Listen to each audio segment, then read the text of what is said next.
Hello and welcome back to the Liquid Football Podcast with your hosts, me and Alec. And I think it's been a week since the Euros final, isn't that right?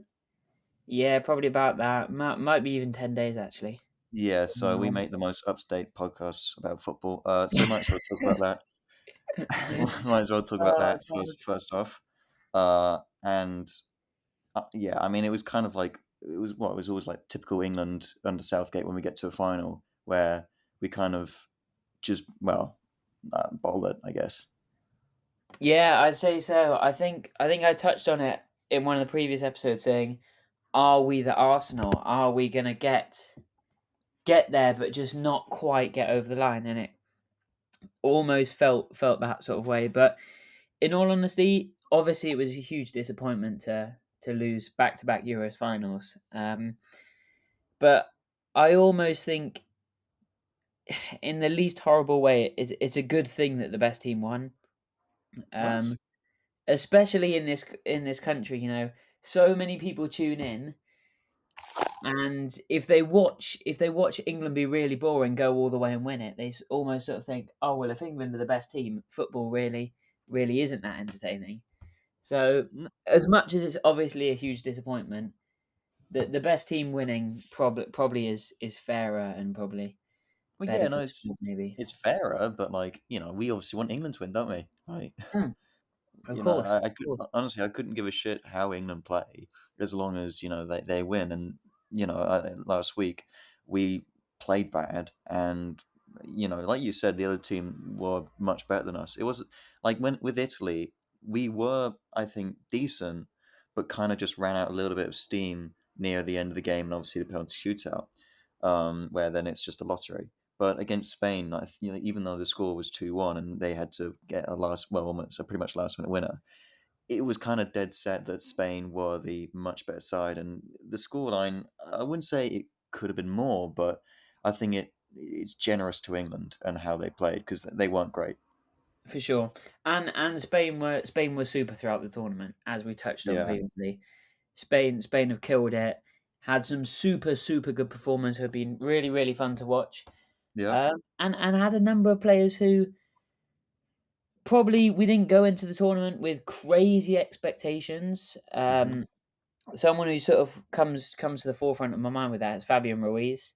I think yeah, that's true. everyone knows the quality he's got, but no one came into the tournament going, "This guy's going to absolutely kill it, and it's going to be Hmm, awesome." So it's always nice to see that. Obviously, De La Fuente as well, hmm, having won a number of things and having gone through the whole Spanish system as well is pretty cool as well. But that's true. that's probably enough talking about Spain for the minute. Yeah, Just well, 'cause I I'm know jumping into them. I guess there's one more player that I want to talk about. But there's loads of players you could talk about Spain, to be fair. But the player of the tournament, I think I'm pretty sure was Rodri, if I'm correct. Yep, that's the one. Yeah. Do you think that Rodri deserved to win player of the tournament? Because he's great, but do you think he was the best player in that Spanish side? Um, he was great throughout the tournament, as you touched on. Was he the best player in the entire tournament? I don't know. It's Mm. hard. Spain had so many good players. I mean, we spoke about this earlier about Fabian Ruiz, Dani Olmo, Lamine Yamal, Yeah. Nico Williams. They had some super performers. Bro. Yeah. Let's move Even on after that, swiftly. Let's move on swiftly. even after the terrible song that he sung, which I think's been stuck in most England fans' head for the past week now. You know, I I I think after like remember what Gary Neville said beforehand about him being the reason that Spain won't be able to win it, and he ended up being probably one of their best players. Yeah, I think at least that's something nice to see as well for a Chelsea fan, I guess, even if it was Who'd against. who'd have thought this was a Chelsea fan talking? Who'd Yeah, have thought it? well, is what it is. But what are you going to move on to? I think it's probably time we talk about the elephant in the room. Gareth Southgate having resigned now. Yeah. Um, any thoughts on that? Immediate Well, takes. yeah, well, I think we talked about Gareth Southgate probably the most on this podcast. For good and bad reasons. And I think we said in previous episodes that we kind of predicted that he was going to be leaving after the end of this tournament, and we were thinking of people that could come in and replace him. But then I think it was just before the final. There was like rumors going about that they were going to extend his contract and he was going to sign on for more. And I like I've liked Southgate, but I think that would have been the wrong decision. So I'm quite happy to see that he's moving on. I think it's just best for all Yeah, parties. yeah, I think But so. yeah. With a super young squad and a lot of new players coming into the frame this tournament, with the likes of Palmer, Gordon, Mainu, Wharton, etc. Hmm. I think it almost feels like a new England squad. So it feels like if you're going to have a New England squad and you're going to start from not ground zero, but you're going to start afresh, you Yeah. almost feel like Want to get maybe fresh after ideas. 7 8 years, it's time to move on. But he's done a good job. He's Yeah. been very successful, even if we haven't brought home any silverware. Here's a Uh, question. What would you say under Gareth Southgate has been your favourite moment for watching England? Oh, for me, this is with ease. For me, this is Hmm. with ease. Is the Trippier free kick with Yeah. ease for me? Yeah. No, I got to agree with that because even though I think I'd argue the peak was when Luke Shaw scored in that Euros Yeah, final, 3 minutes in. I also had COVID during the time, so I couldn't actually watch it with anyone, and I was basically just in my room alone watching it by myself. So that probably wasn't my favorite moment watching England, but the Trippier free kick, that was yeah, I agree, that's probably the best moment in the Southgate because it was when like the vibes around the country were probably the best. yeah, Um, and Everyone and was it's loving, and it's a World Cup as well, isn't it? It's yeah, World just Cup, got that bit more about it for yeah. me at least. Yeah, and it was a shame because I think actually one of the best moments under Southgate, it was probably one of the not worst games under Southgate, but he showed even quite early on the issues and limitations that he had as a manager in that same match. Yeah, yeah, yeah, I agree. I agree. But here we are. We're now looking at Yep. a new era of England, both player wise and coaching wise. So yeah. Do you for your next England manager, do you want them to be English as well, or you lenient on that? Um, to be honest, I haven't really given it a huge amount of thought because it's almost like the Euros is over, back to club football now. Yeah. Um, it would be nice, but it would depend on the candidates. I mean, it Well, really would depend on the candidates for me. let's say you had the choice. I'm going to just pick out random names that I think are available. So you got, let's say, Thomas Tuchel, German. Then you got like Graham Potter and Lee Carswell. Lee Carsley, yeah. Yeah, Lee Carsley. Yeah. Sorry for getting his name wrong. Out of those three candidates, who would you choose for the England manager? I mean, I'm not gonna lie. You're putting me in a situation of a coach that I really like, a coach that I don't really like, Mm-hmm. and Lee Carsley. I loved watching England under 21s last summer, and at Yeah. the time Mm. I was pretty up on that sort of side, but the squad was super good, so I think it was slightly unfair. Um, for me, as much as Thomas Tuchel, I'm sure would do a great job. I've never been a huge fan. I've never got a huge amount of enjoyment out of it. Really? Well, Um, enjoyment, I guess maybe. Graham Potter, as a Brighton fan, I'm always going to be a bit biased on it. Mm-hmm.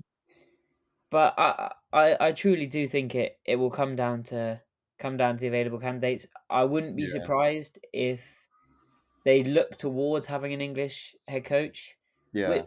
which does make sense. I think a lot of nations at the moment have got homegrown coaches. Mm. Um, Spain, Germany, France, all homegrown coaches. Um, off the top of my head. But I had a conversation with a friend not only yesterday, I think, Yeah. about in let me just pull up the conversation we had about head coaches and this country specifically. Um, so I did a bit of digging, Mhm. And in Italy, Yeah. 17 of the 20 clubs are managed by an Italian. Okay. In La Liga, 15 of the 20 are managed by Spanish. Yeah. In Germany, 9 out of the 18 are managed by Germans. Mhm. In France, 10 of the 18 are managed by French. Yeah. And in England, just 3 of the 20 head coaches are English. And But that's yeah, Sean Dyche, Gary O'Neill, and Eddie Howe. And I yeah. think that's a bit of a concern, and Uh, probably speaks towards the level of um of head coaches in this country at the moment. no, I agree. I think England kind of always have had, well, yeah, for a long time, England have always struggled, I think, when it comes to having having good successful English managers in charge. But I don't necessarily think, I think at national level you don't necessarily have to be the best club manager, if you know what I mean, to Yeah, be successful. I'm not saying there's no good people for international football. I'm just saying it probably speaks levels to the quality of head coaches in the country at the minute that only 3 clubs have looked for an English person. Obviously, there have been a number that have been through it: Frank Lampard, Steven Gerrard, Graham Potter. But Yeah, but you're in the not going to league at want the two moment, of those. there's only 3. And just to add on to that, Yeah, no English manager has ever won the Premier League. that's true. Yeah, yeah, no, The last which is Englishman shocking. to win the top flight was Howard Wilkinson with Leeds in 91-92, which Yeah, obviously the Premier League came about in 1992. yeah, So yeah. no English manager has ever won the Premier League. Mm. Although Scott, obviously, I know not English, but Scottish, Sir Alex Ferguson's one obviously Yeah, quite a yeah, few. yeah. I think a Um, number of great British and Irish head coaches. why do you think that England kind of struggle with that sort of like struggle with managers getting good managers, English managers? Oh, honestly, we could do a 2-hour podcast on this. I've got so many thoughts, and I've had so many discussions with people over the last couple of days since this has kind of cropped up. Probably since Southgate leaving, but Yeah. honestly, I could go on for so long about this, and I'm not going to bore you all with it because What about one point then? One thing. It doesn't have to be the main one, but just one thing that you think is a reason for why that is. Just one. okay, this definitely isn't my thought because I've got a number of thoughts. But I Okay. read an article yesterday which touched on the B team model.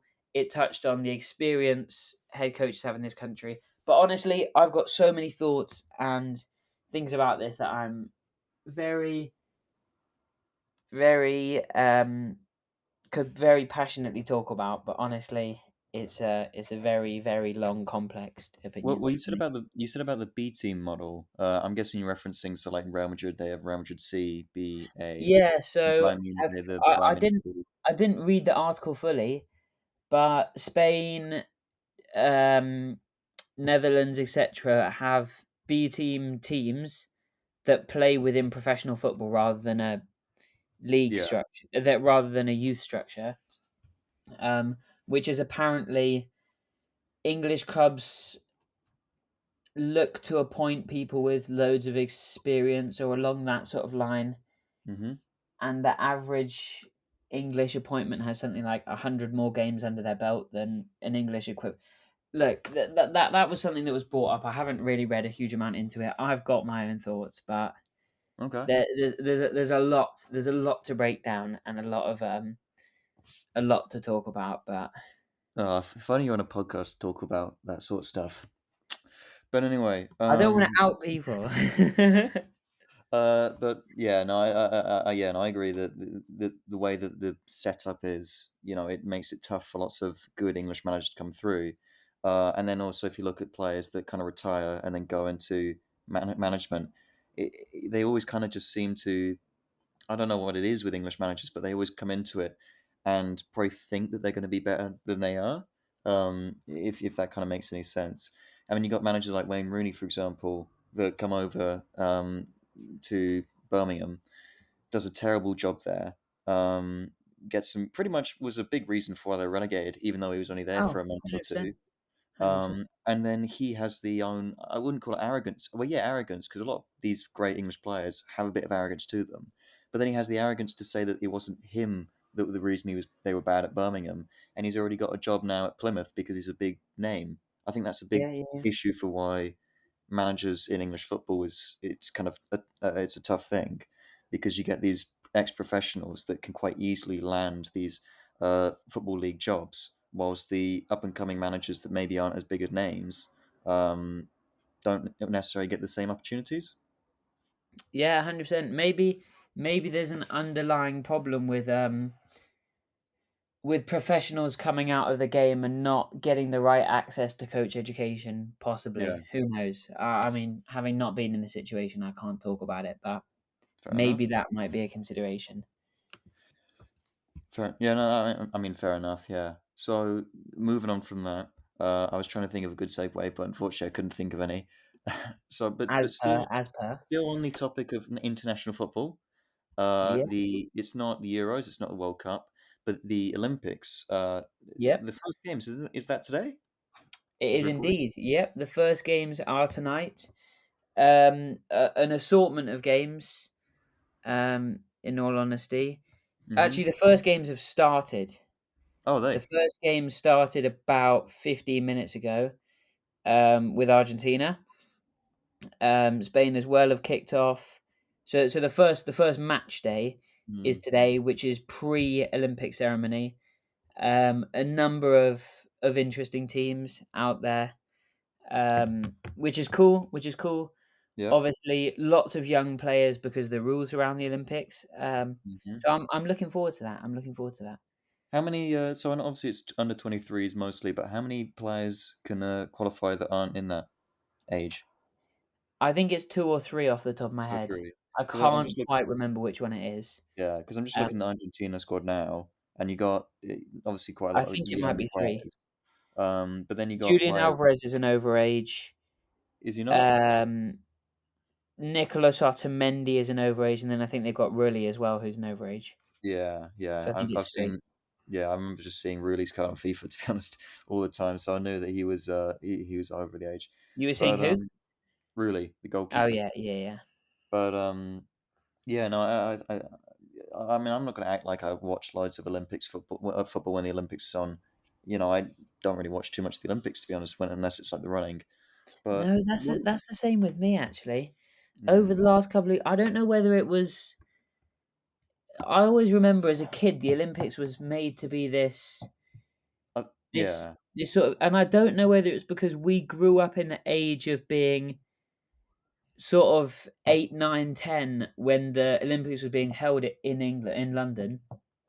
So I Mm, don't know whether that played into it, but I've almost felt over the last few years that the Olympics just doesn't have the same ring to shorts. it. But maybe that's because sort of we grew up in the era of knowing the Olympics was going to be in London, Yeah. and there was a lot of I think there was a lot of hype around that at the time. Oh yeah, 100%. I think you're right though. Like when it comes to when it in 2012, when I was what 8, you and I were probably like 8, 9 years Yeah. old.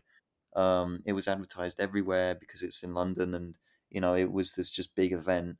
It was something that it was so hyped because it was just on our doorstep. And unfortunately, I don't know. It's the past few years haven't really had the same kind of kick to them, and I think also COVID kind of when for the Yeah. what was it? Was it the Tokyo. the one Tokyo. Tokyo? Yeah. I mean that being like that was held a year later, right? Still like the Euros.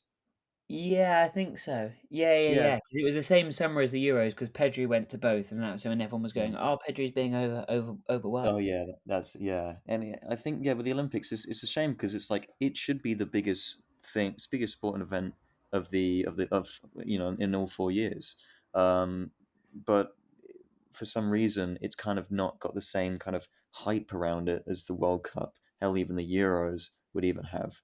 Um, Yeah, yeah, yeah, for sure, for sure. yeah, and no, and sometimes it can be exciting to have on in the background, but I won't go out my way to watch it. But going back to football in the Olympics, it actually could be quite a good way of watching the younger talent get a chance to shine and uh, I guess show off in for their country. So I guess Yeah, that's what's good about the under 23 rule. But yeah, were you going to say something?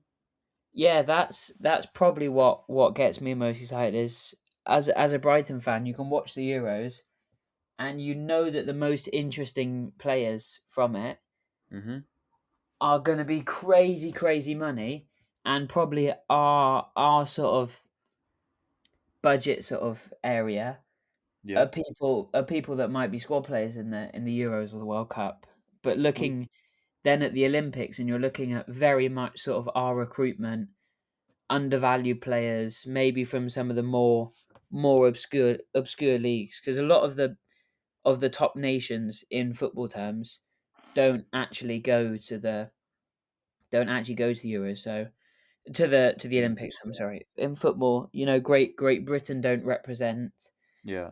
Um, Obviously this year France, Spain, Argentina are there, but they're probably the only three countries that you class as sort of major footballing nations. Surely Brazil's gone, Um, right? Brazil, nope. Do they not go? That's weird. I mean, I remember Brazil always it was, like when Neymar won it. It was quite a big thing for him and the country. But then I we have actually, I actually think I remember the Olympic qualifiers, and I actually think it was a qualification thing because Argentina qualified, but it came super super close. Um, Let me have a look. was it a qualifiers thing? Yeah, I I think it thought one of those was. things Yeah, they just didn't. They didn't it's qualify. fine. They didn't Oh qualify. wow. That's right. Oh, Yeah. that makes it a bit more interesting then. I mean, it's funny if you look at some of the winners of it as well. Where you had Messi before we won the World Cup and or Copa America, or whatever, and everyone said he's never won an international trophy. People always would bring up his World Cup win with Argentina. I think what would have been 2008. I think it was when he won it. Um. Maybe even 2000. No, it would have been 2008. I think. Yeah, it was 2008. Yeah, but yeah, no, Wow, it's that team in 2008: Messi, Aguero, Di Maria, Mascherano, Zabaleta. Jeez.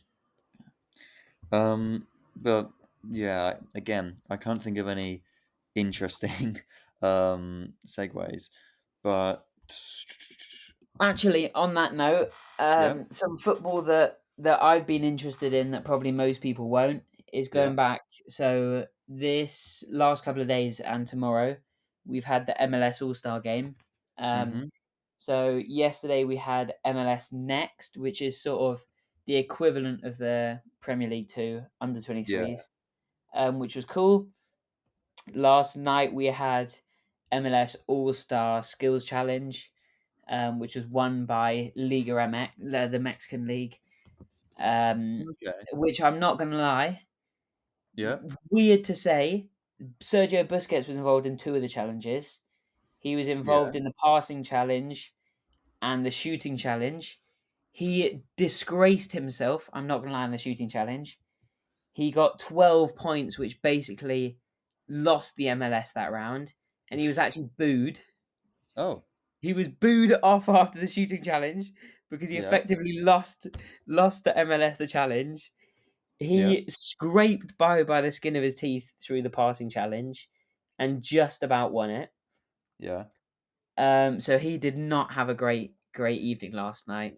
I'm not gonna lie. I doubt that he was putting loads of effort into those sort of skill challenges things. Do you No, remember he last year? wasn't. I mean, none of them were. That a lot of the representatives from the MLS were Spanish speaking players. So there was Yeah, a lot of friendship between the Mexican league, the Liga MX players, and the MLS All Star mm, players. But it's a bit of fun. It's a bit of fun. yeah, It was some interesting entertainment, goalie wars as well, which is good fun. No, so that yeah. was an interesting thing. It started at half midnight this morning. But crazy. They do manage to make these things a proper sporting event because this challenge could have been all the challenges could have been done in under an hour, Yeah. um, and it sort of spanned out over over two and a half between 2.5 hours. How do they pad the time then? Because I didn't watch it. I was too busy sleeping. Um, some punditry, some breaks, a lot of interviews after each round Yeah. with players. Um, Did Sergio Busquets do an interview after his did passing Sergio, failure? Sergio Busquets definitely did one. Um, I can't remember what he said in it, in all honesty. They didn't do a halftime show, did they?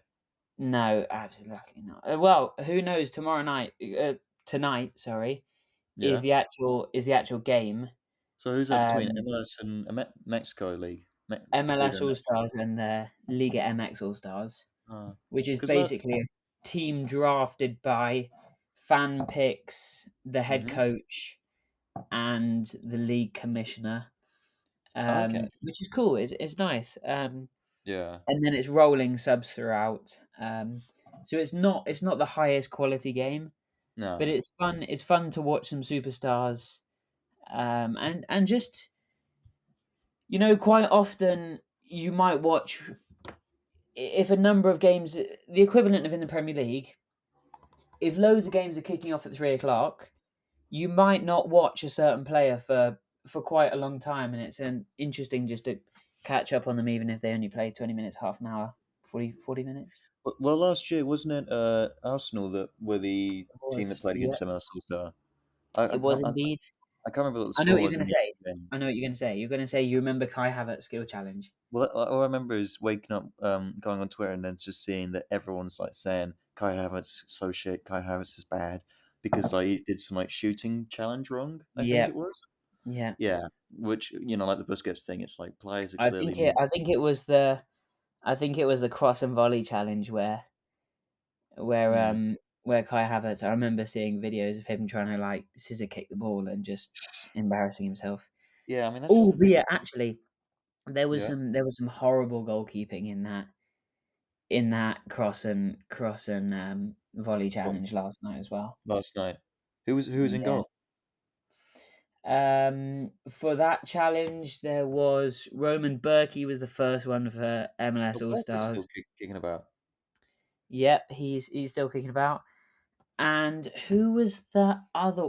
It begins with a P. His name. Let me Mexican just. No, there were two. There were two from MLS All Stars, and then two from from Mexico, yeah. Mexico. Names. But I was gonna Give say, me a second. I was just gonna say, like, but that's just like preseason in it. Like, you have players that maybe aren't given 100%, or maybe doing it for the sake of just fitness rather than Yeah, performance. yeah, yeah. It's a fun challenge. It's nothing too serious. I think it's just a bit of fun, and Mm, everyone enjoys it. They get the chance to play with a load of players who would usually be opposition. It's entertainment. It's American yeah. entertainment. Do you think that the Premier League would ever be able to do a Premier League All Star type thing, like a North versus South? Well, that's like the equivalent of the MLS next is All Star game, which was East versus West. It's definitely possible, but I don't think it would go down that How way about in the this? UK. If you could do right now, I'll do a team as well. But if you could make a North versus South Premier League starting 11 for both, what would you Mm. go with? What would it be? I know it's a I'm not big gonna question. lie, basically Arsenal City. You think? Yeah, it's pretty boring. Obviously, there'll be a number of changes, but Okay. Well, along the lines of Arsenal City. okay. So let's start with South. So in goal, Now who you're would you making me say think. for goalkeepers? Always putting me on the spot in this podcast, man. Okay. Well, I could try and make The it. Southern 11 goalkeeper, not Jason Steele. Okay, I wasn't Um, thinking of Jason Steele, but fair enough. Um, Southern 11 goalkeeper. because things you got to remember which teams still are in the Premier League right now. To be honest, I might go for Vicario. Do you know what Vicario was who I was thinking as well? Because even though Spurs were a bit dodgy last season at times, Vicario has kind of always been pretty solid for them. So yeah, I'd probably go with someone like Vicario too. To be fair, and then defenders. I'm just probably should have thought about this beforehand because I can't think of all of it just completely on the spot. I mean, centre backs. I think yeah, fine. You go with Saliba from Arsenal. Um, that's kind Yeah. of a given. Um, Well, maybe. for me, I'm thinking at the moment, I'm thinking probably Destiny or Doggy at left back. So you're going Probably. with Spurs players only right now? No, we've said Saliba. Yeah, but you've only suggested Udogie and Vicario. Okay, fine. I'll say Estupinian. Do you know what? No, actually, no, I laugh. Stupidan's not a No, terrible shout, to be fair. no, no. Oh, really? No? Well, not on the fact that he was injured for half the season and wasn't great for half the season. Not for me. Valentin Barco instead. Um, To be fair, no, though, I would say that, in the football I watch, it's Barco, he's been pretty good. this is for the viewers. This is a difficult listen at the moment. Yeah. Okay, do you know what? How about this? The next podcast we do, we will Yeah. make a normal Okay. versus Let's do South it. Let's 11. do it. We'll Let's do it. make one beforehand, okay? So we'll Podcast move on coming from this now, tomorrow and called the North versus South All no, Stars game. yeah, and we'll spend an hour just talking about that. But what we'll do is we'll move on from this terrible segment and we'll go on to the next one. And as Um, always, I will do no prep and I will just talk on the spot about something I don't actually believe. yeah, well, we'll just waffle in it. But we'll stick with the vibes of preseason because we were talking about the MLS All Yeah. Stars, and that's kind of like signifies that preseason Is is it? well Is it though? fully Because it's mid-season for them. no, but But for yeah, I agree. most I know where normal you're coming from. I know where you're coming from. no I just offense want to to ruin. MLS. I want to ruin your quick, snappy change of topics. That's what I want to Okay, ruin. well, you've done it, so well done.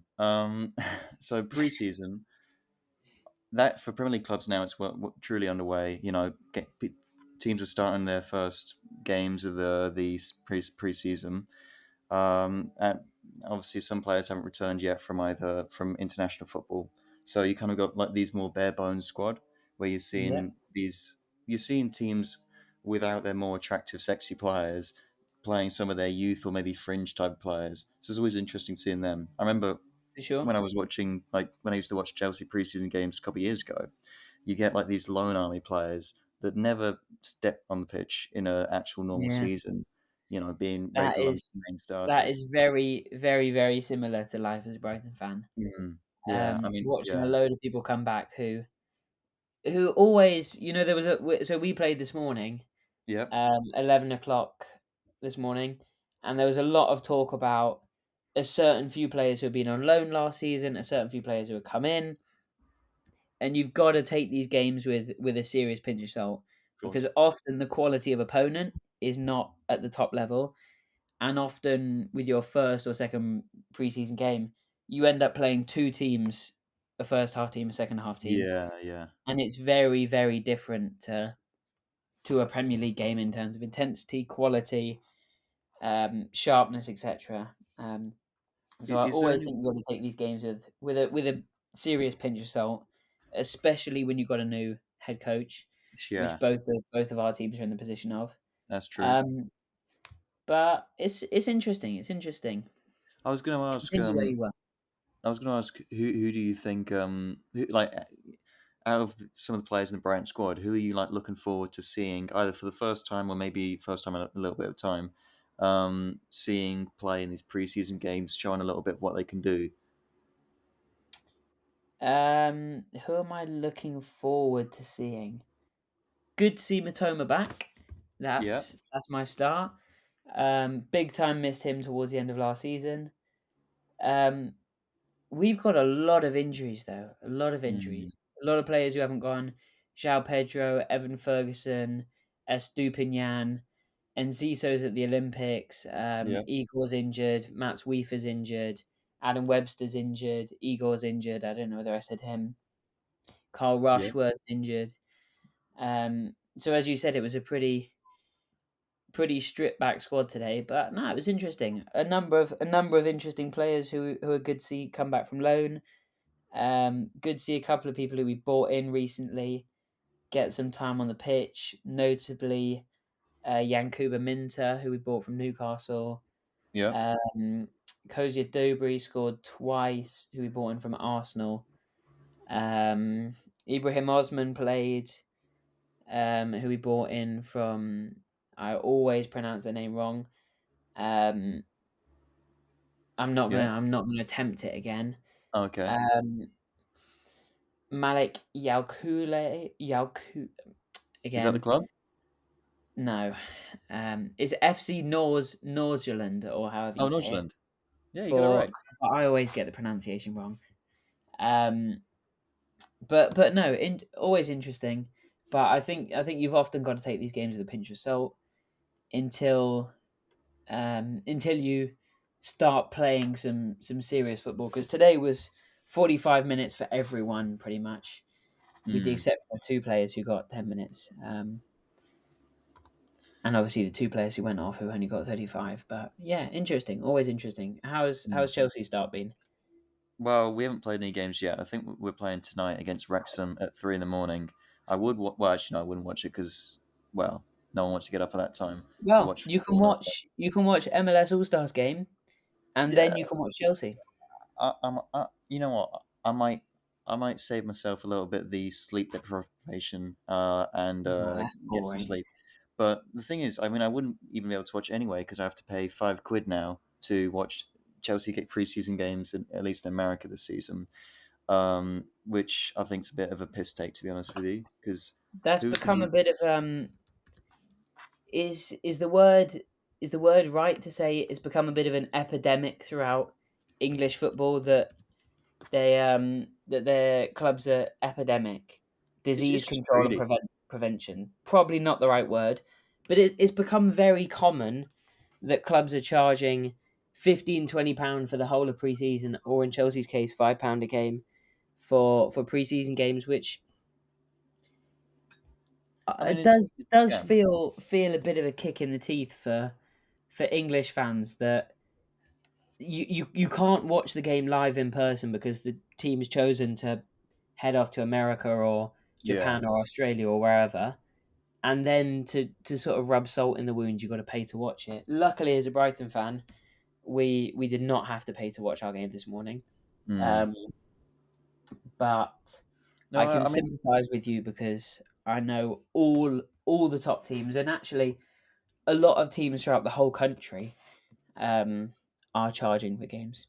no, I think preseason is always quite a fun time as a fan because you get to see like all these different players play for your club that maybe won't be regulars, playing against 100%. teams that your club's never going to usually typically play.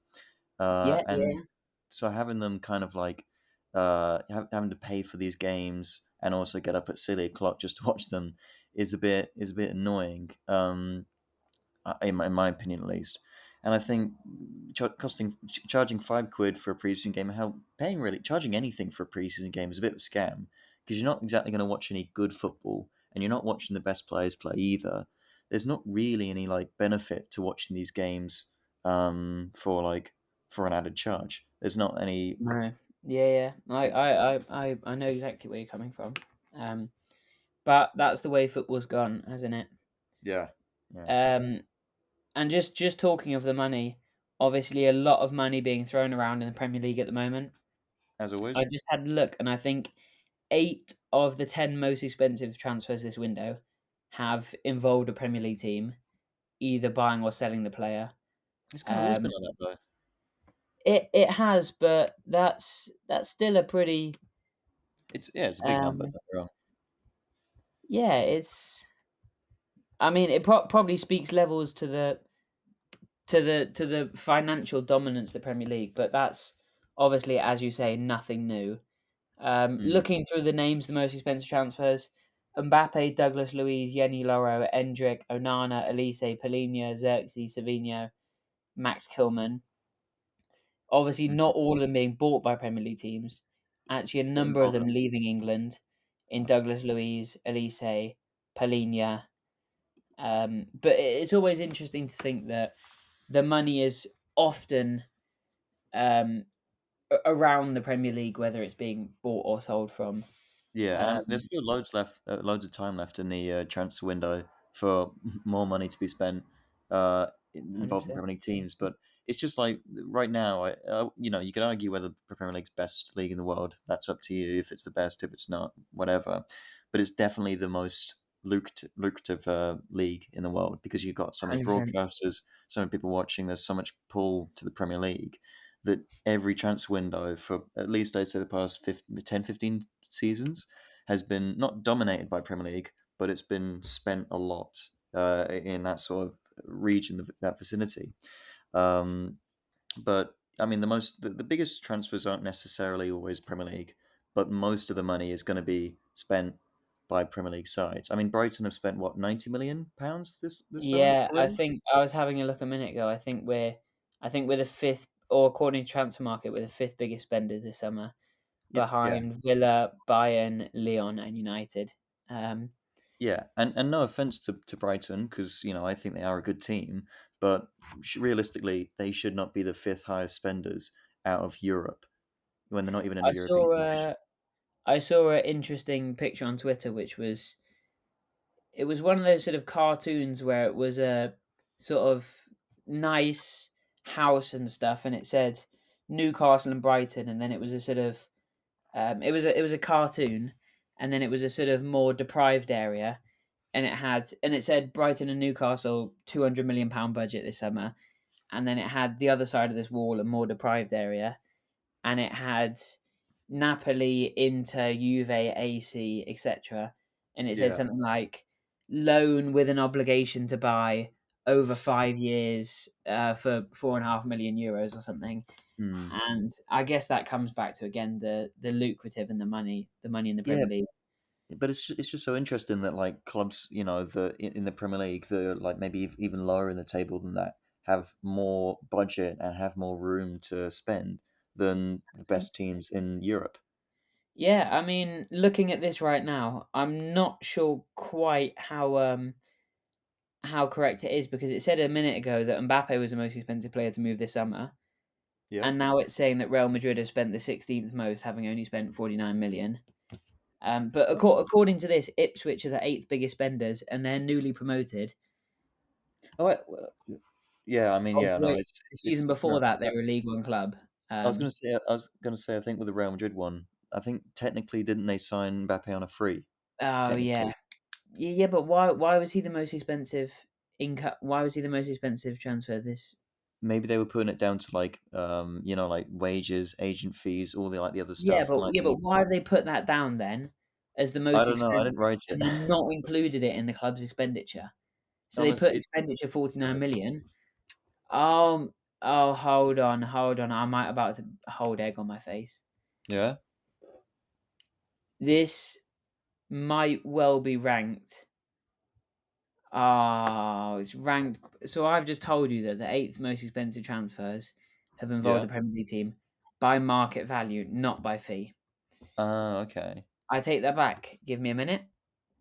that's fine. I It's mean, but not too much different. The rankings in fee are Lenny Yoro, Amadou Onana, Elise, Douglas Luiz, Polina, Endrick, Kilman, Ian Matson, Josh Xerxes, Archie Gray. So yeah, the point still very much stands.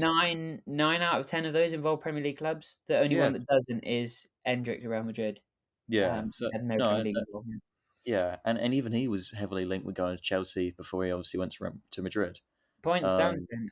The further you go down this list as well, 11th Elliot Anderson, 12th Kiernan Dewsbury Hall, 13th Yankuba Minter. Going beyond that, 15th Lewis Hall, 16 Igor Thiago, 17 David Raya, 18 Niakate, 19 Mats Wiefer.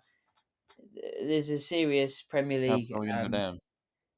dominance in terms of Yeah, fees. yeah. But anyway, that's probably enough about that. There are actually some interesting players who could be on the move. Hmm. I do want to talk briefly to a Chelsea fan about Trevor Chalobah.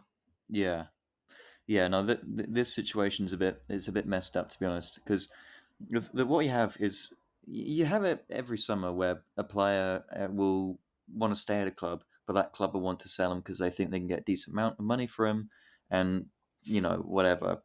But what's happened, for people that don't know, is that Chelsea have gone to America for their preseason tour, and Trevor Chalobah's been left at home because the club are trying to force him away from the club on a transfer because they think they can get probably about 30 to 35 million pounds for him.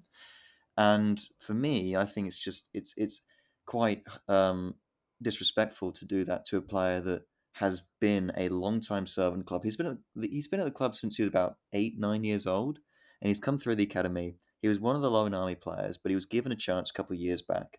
There was that big moment where he scored his first goal for Chelsea against Palace. I was there at the game, and it was like probably one of the biggest roars I've heard around Stamford Bridge for a third goal in a Premier League match that it didn't really matter that much.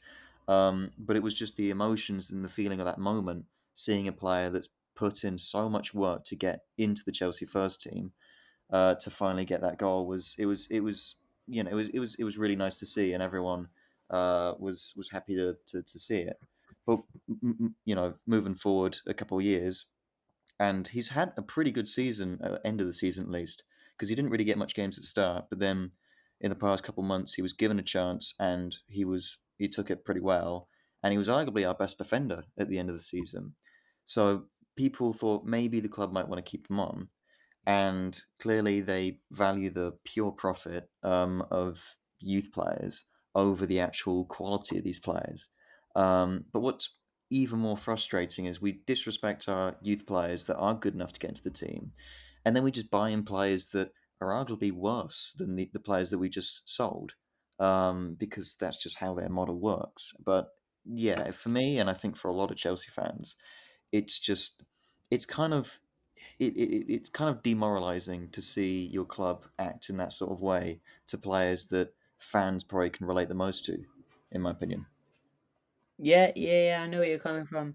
And you say that they think they can get a good price for him, but Yeah. it doesn't strike me as the best way to go about it No.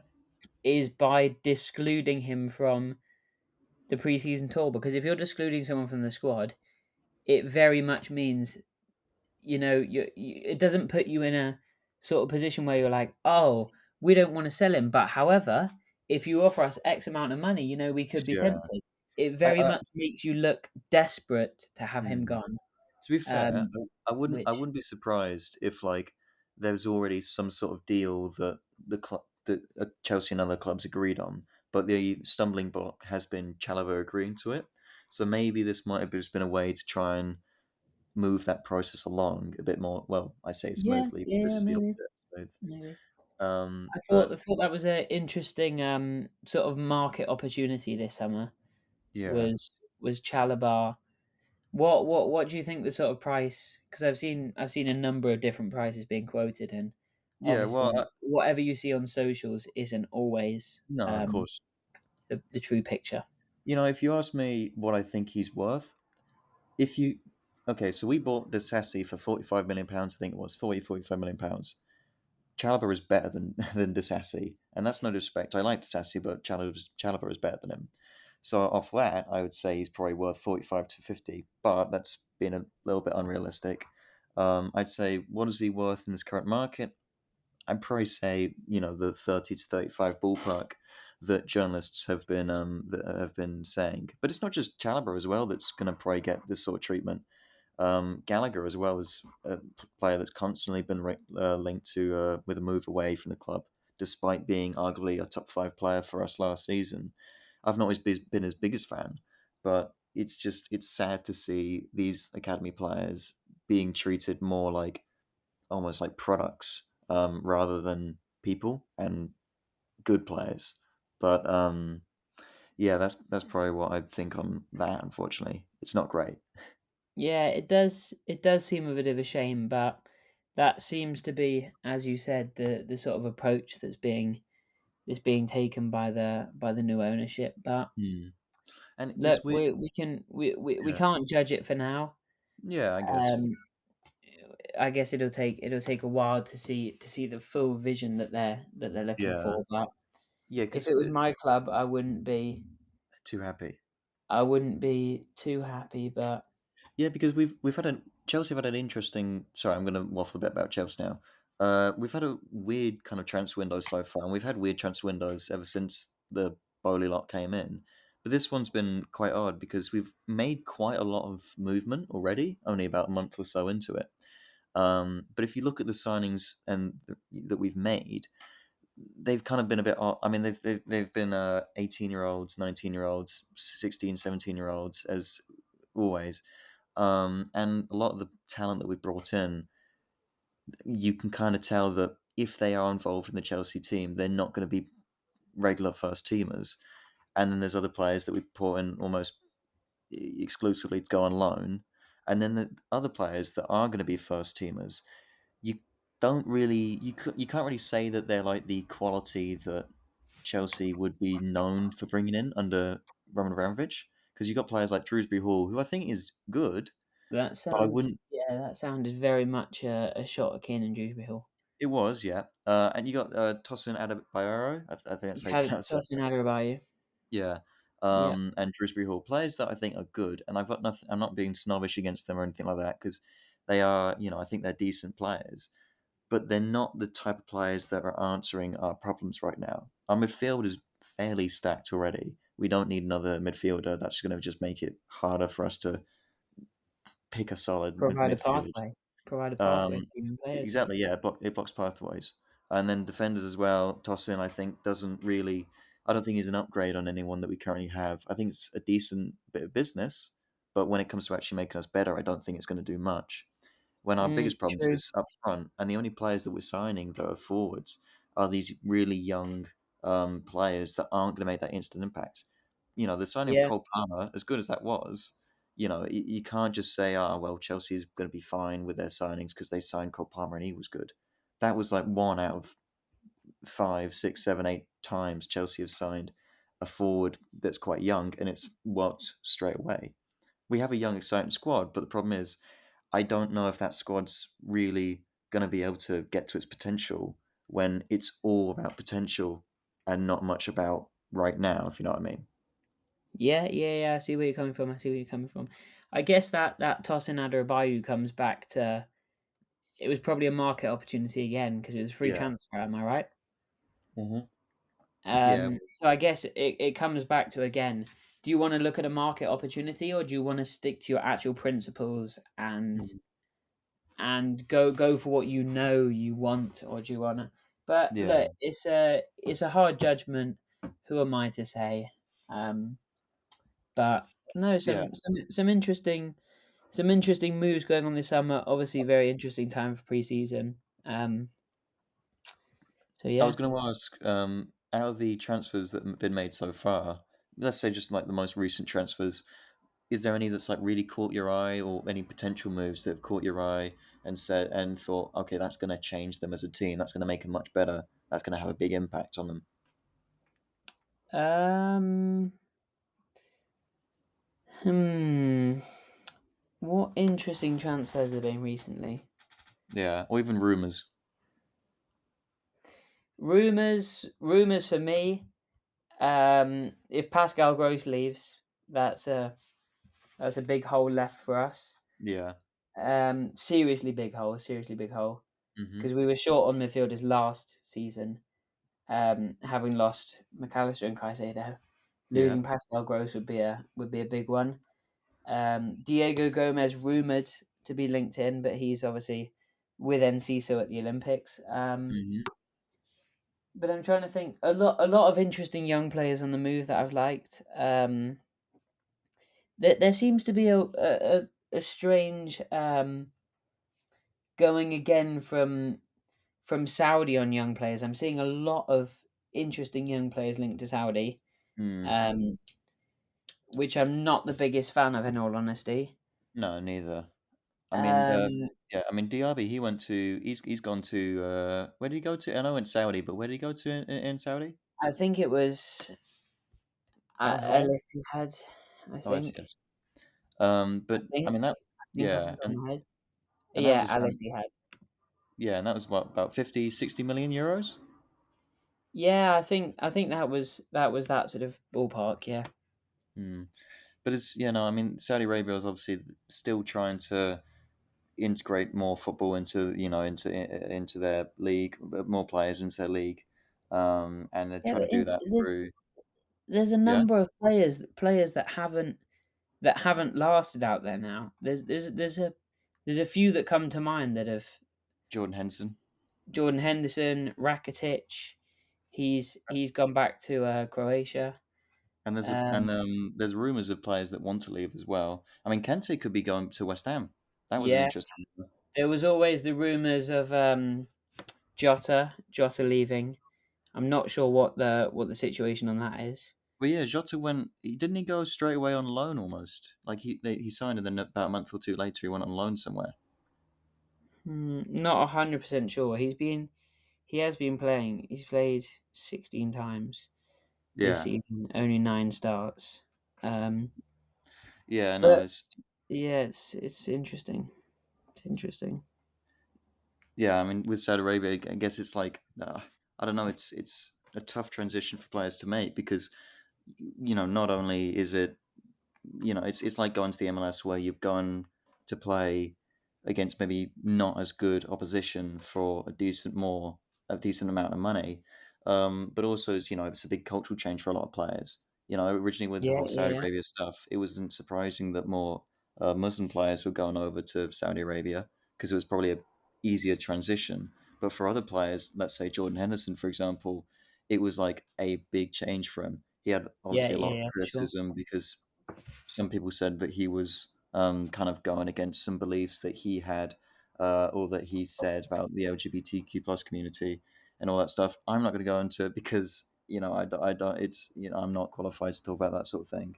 But it's just an example of how players have gone to Saudi Arabia, maybe thinking that okay, well, this will be a decent paycheck, and have ended up kind of regretting it because they just haven't been able to get to that transition properly. And I think that's why that league is going to struggle to develop for quite a few more years. I think it's interesting the picture around the MLS because I want to go back to that. You said, "Oh, people can move to the MLS for lots of money." If you're a DP, you can get a lot of money, but if you're not, then you're not because there's a wage cap involved out there. So there's a pretty structured limit on how much you can earn if you're not a designated player. Obviously, the most notable players that go out there end up being DPs. That's what I'm saying. But there's very much a narrative um, around the MLS that it's super lucrative and that players can go out there and earn loads of money and sort of have a nice lifestyle in America, live in a cool city. Um, but But obviously, yeah, that is the advertisement, though. The reason I compare that to Saudi Arabia is because their strategy, for the most part, has been trying to take good talent and offer them lots of money, and then that's how they've signed a lot of these players. MLS for a long time have had the same sort of strategy of how we're going to develop our league is bring in these big names and give them a decent maybe final paycheck. I mean, there's a reason why Busquets went to MLS, for example. There's a reason why Messi's in the MLS, Suarez is now in the MLS. I mean, the whole hold on, Barcelona hold on, hold on. process. I need a VAR check here. I need a VAR check here. Which one? No, all of them are out there. That's 100% right. Yeah. But not all of them are Inter Miami roster. So you looking which one's What designated players? one of them isn't a DP, which I think is Jordi Alba. Well, even But even then, it's you're gonna. Jordi Alba or Sergio Busquets. It's one of Yeah, the two. I think it might be Busquets actually. but let's be honest. Whoever's not a designated player, they're not going to go out to America and then just live in a dingy house or whatever. They go in No, there of to course not. for Of the course not. lifestyle because that's one Yeah, thing. yeah, exactly. Yeah, you get to play And I'm in a sure they've more. all got great fringe benefits with boot deals, sponsorship But things. yeah, exactly. But Let that's me what I'm just. saying about the MLS. It's not a disrespect to the MLS because, like I said, there is definitely some good talents that come out from there. But one thing, and this is a criticism from a lot of American fans that are quite dedicated to the sport, the issue that the MLS has had is that it's tried to kind of build a roof, build a house starting at the roof type of thing, where they've gone straight away for the with the big name players rather than trying to develop their youth. However, now in the past couple of years, they've kind of realized to build a good league, you need to start from the ground up. And as you've said quite a few times in this podcast, the MLS has been brewing some good talents out into and exporting some good talents out. But they just, yeah, that's why I compared it Saudi Arabia to the MLS because they've kind of had similar strategies. Yeah, yeah, yeah. I know where you're coming from. Although a lot of MLS players, a lot of interesting players have come. There's a very strong connection between South America, specifically Argentina. A lot of young Argentines moving to the MLS, but Well, that I know where wasn't it you're that coming from. wasn't that that Throughout Almeida? the years. there have been a collection of players who have reached the pinnacle of their time in Europe and have then moved to MLS for a couple of years and then hung up their boots. But yeah, I know where you're coming from. Fair enough. I'm just gonna quickly. Okay, so it just hit the hour mark. I Yep. thought an idea what we could do for the just like for the last couple minutes, however you want to do it. Oh, I was God. thinking we could do a quick. Oh, sorry, there's a advert. I was thinking what I could quickly do is get a name of a player, and I would get and with that player, um, I would then list out their clubs and that they've been to, and then you've got to try and guess who that is based off that Okay. advert. What's the stipulations on this? Are they current players? Are they ex players? Are they Well, what's they could be the any. I'm not going to give you any hint. Okay, you ah ready? great. Am I coming up with one for you as well? Well, if you want to, you can, preferably. Okay. Okay. Okay, so I'll start. Okay, so they played for Spurs, and then they went on two loans. Dulwich Hamlet. I don't know why I Dulwich pronounced it like that. I Hamlet. think that's an English team. Dulwich Hamlet. Uh, Yeah. Hasselholm, Swedish team, I think. QPR. Then they went to Portsmouth. Then Aston Villa. Then Norwich on loan. Southampton. Liverpool. Portsmouth again. Tottenham Hotspur. Stoke. And then they retired at Burnley. A Spurs player who retired at Burnley. Yeah. If you want to know them close repeated, just let me know. I I don't have the mental thing to to soak up all the clubs there. All I can remember is Dulwich Hamlet, Sweden, Norwich, and Portsmouth, I and think then the most, obviously I'll give you, it's not clear, but the most important ones I'd say are Spurs, Portsmouth, Liverpool, oh, and Stoke. Liverpool. Did they play for Liverpool for long? They played there for 3 years, made 85 appearances. I don't have the brain function to remember all these I clubs. don't think this is too hard, to be fair. Yeah, but again, when I don't know whether they're recent or whether they're, and I don't I'll, want any more clues, I might just have to give up. no, you're not giving up. You're not giving up. Okay, I'll give you this. So at Stoke, they were there from 2011 to 2019. They I played don't have the brain 225 function. games, and they scored 46 goals as a striker. Hold on, I wasn't listening to any of that. They're a striker. They're a striker who played for Spurs, Liverpool, and Burnley. Stoke as well. Portsmouth. No, mate, I'm so Okay, confused. I'm so confused. final clue. No, I don't want more clues. Okay, well you can't just say you're not gonna. I want to You can't curl just. up and cry. Okay, final clue because you're not gonna answer this, so I might as well just give you some sort of clue. Yeah. And this is quite a giveaway actually. He's known for having a very famous partnership with another English striker, both at Spurs and also Portsmouth. They're known for having a partnership with someone at Spurs Uh, and at Portsmouth. who else? Portsmouth. Striker. I don't know. I don't know. Small man, big man partnership. That's generally how partnerships go. Who is Robot. it? Who is it? Robot dance. That is giving you the Oh, name. Peter Crouch. Yeah. Ah, Bloody hell. no, Anyway, you that's a got bit one for me? underwhelming. Yeah. Oh well, I got washball knowledge is the answer. Have you got What? So am I coming up with one for you? yeah, yeah. Okay. Well, whilst you're searching up that, I just want to say I think Peter Crouch is a pretty decent. I mean, I don't think it was too hard to be fair. Like, No, it wasn't. It wasn't at all. especially when said said literally robot dance. Yeah, well, I mean, that